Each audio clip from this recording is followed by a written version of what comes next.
Hello दोस्तों, राधे राधे। स्वागत है आपका हमारे चैनल में। आज मैं आपको सुनाने जा रही हूँ चंद्रमा को श्राप किसने दिया। कहते हैं रात के अंधेरे में जो सबसे ज्यादा चमकता है वह या तो चांद होता है या सच्चाई। लेकिन क्या हो जब चांद की यही चमक किसी भयंकर श्राप की देन हो। हाँ, हमारे प्यारे शांत सौम्य चंद्रदेव को एक ऐसा श्राप मिला था जिसने न सिर्फ उनके तेज को बदल दिया बल्कि पूरे व्रत उपवास तिथियों और चंद्रमा के घटने बढ़ने के नियमों को जन्म दिया। पर यह श्राप किसने दिया, क्यों दिया और चंद्रमा ने ऐसा कौन सा अपराध कर दिया था कि उन पर ये श्राप नजर में आ गया। आज की कहानी एक ऐसा रहस्य है जो पुराणों में छिपा है, पर जिसे सुनकर आपका मन कहेगा क्या सच में चंद्रमा ने ऐसा किया था। चलिए शुरू करते हैं चंद्रमा के श्राप की रोमांचक रहस्यमयी और भावुक कथा।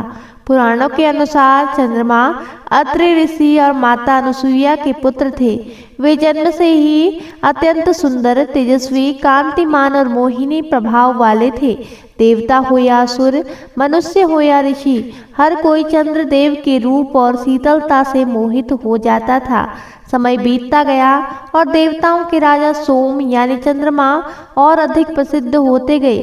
पर यहीं से शुरू होती है वो कड़वी कहानी जिसने आगे चलकर उन्हें श्राप दिलाया। दक्ष प्रजापति की 27 पुत्रियां थी। ये सभी नक्षत्र थी, अश्विनी, भरणी, कृतिका, रोहिणी और इसी तरह 27।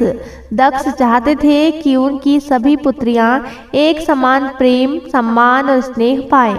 इसलिए उन्होंने अपनी 27 बेटियों का विवाह एक ही देवता से किया, चंद्रदेव से। विवाह भव्य था।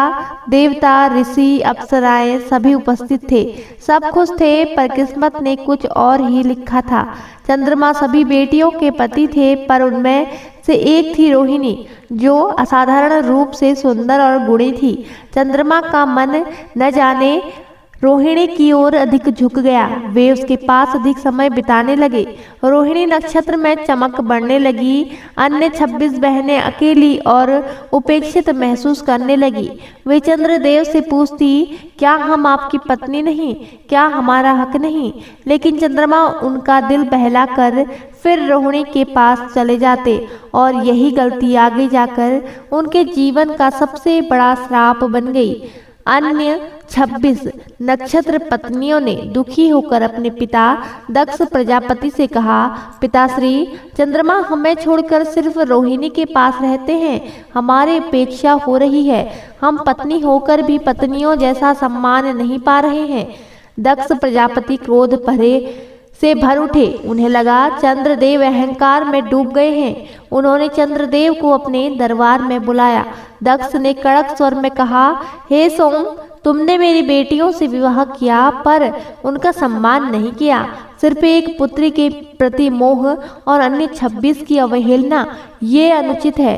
चंद्रमा ने सिर झुकाकर कहा, प्रजापति देव, मैं सभी का आदर करता हूँ, पर रोहिणी से मेरा हृदय थोड़ा अधिक जुड़ा हुआ है। दक्ष का क्रोध अपने चरम पर पहुंच गया। उन्होंने अंतिम चेतावनी दी, सभी से समान व्यवहार करो वरना परिणाम भयंकर होगा।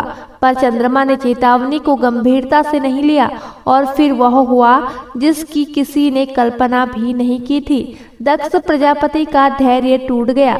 उन्होंने तीव्र क्रोध में कहा, हे चंद्र, मैं तुम्हें श्राप देता हूँ। तुम धीरे धीरे शीर्ण हो जाओगे, तुम्हारा तेज घटता जाएगा और तुम एक दिन अदृश्य हो जाओगे। श्राप सुनकर पूरा लोक स्तब्ध रह गया और तभी चंद्रमा का तेज सच में घटने लगा। उनकी शीतलता कम होने लगी। उनका शरीर कांतिहीन, पीला, दुर्बल होने लगा। देवताओं में हाहाकार मच गया। यह था कृष्ण पक्ष का जन्म, चंद्रमा के घटने का नियम, जिसे आज भी पूरा संसार मानता है। चंद्रदेव विलाप करते हुए बोल उठे, मैंने ऐसा क्या अपराध कर दिया कि पूरा अस्तित्व खो रहा हूँ। हे देवताओं, मुझे बचाइए। देवताओं को भी चंद्रमा की आवश्यकता थी। पौधों, जल, मन, औषधियों और जीवन के संतुलन के लिए भी वे सभी भागे भगवान शिव के पास। देवताओं ने शिव से प्रार्थना की, हे महादेव, चंद्रमा के बिना संसार अंधकार में डूब जाएगा, कृपा करें। शिव ने अपनी करुणा से उपाय बताया और चंद्रमा को अपने जटाओं पर स्थान दिया, इसलिए शिव का एक नाम चंद्रशेखर हुआ। फिर सभी ने कहा, दक्ष का श्राप अटल है, चंद्रमा शीर्ण होंगे, यह नियम रहेगा, पर मैं वर देता हूँ, शीर्ण होने के बाद वे पुनः बढ़ेंगे भी। और इस प्रकार जन्म हुआ शुक्ल पक्ष का चंद्रमा के बढ़ने का नियम। अब चंद्रमा कभी पूर्णिमा बनते तो कभी अमावस्या, और ये चक्र सृष्टि में संतुलन का प्रतीक बन गया। चंद्रदेव का श्राप हमें बताता है, पक्षपात संबंधों को तोड़ देता है, अहंकार कभी कभी विनाश की जड़ बनता है, संतुलन जीवन का सबसे बड़ा नियम है और भगवान शिव सदा अपने भक्तों के संकट हरते हैं। अंततः चंद्रमा को श्राप किसने दिया? उत्तर है दक्ष प्रजापति ने, क्योंकि चंद्रदेव ने उनकी 26 बेटियों की उपेक्षा की थी और रोहिणी के प्रति अत्यधिक मोह दिखाया था। यही वजह है कि आज भी चंद्रमा घटते बढ़ते रहते हैं, शुक्ल पक्ष और कृष्ण पक्ष बनते हैं, पूर्णिमा और अमावस्या का चक्र चलता है। ये सब एक पिता के श्राप का परिणाम है। दोस्तों, यह सिर्फ एक कथा नहीं बल्कि एक सीख है। जो किसी एक से अत्यधिक जुड़ जाता है वह अनजाने में शेष लोगों का हक मार देता है और प्रकृति हमें हमेशा सबके लिए सम्मान भाव रखने की प्रेरणा देती है। तो दोस्तों, अगर आपको यह पौराणिक कथा पसंद आई हो तो हमारे वीडियो को लाइक जरूर करें और ऐसी ही आध्यात्मिक और ज्ञानवर्धक कहानियाँ सुनने के लिए हमारे चैनल को सब्सक्राइब करना न भूलें। धन्यवाद। जय श्री कृष्णा, जय माता दी।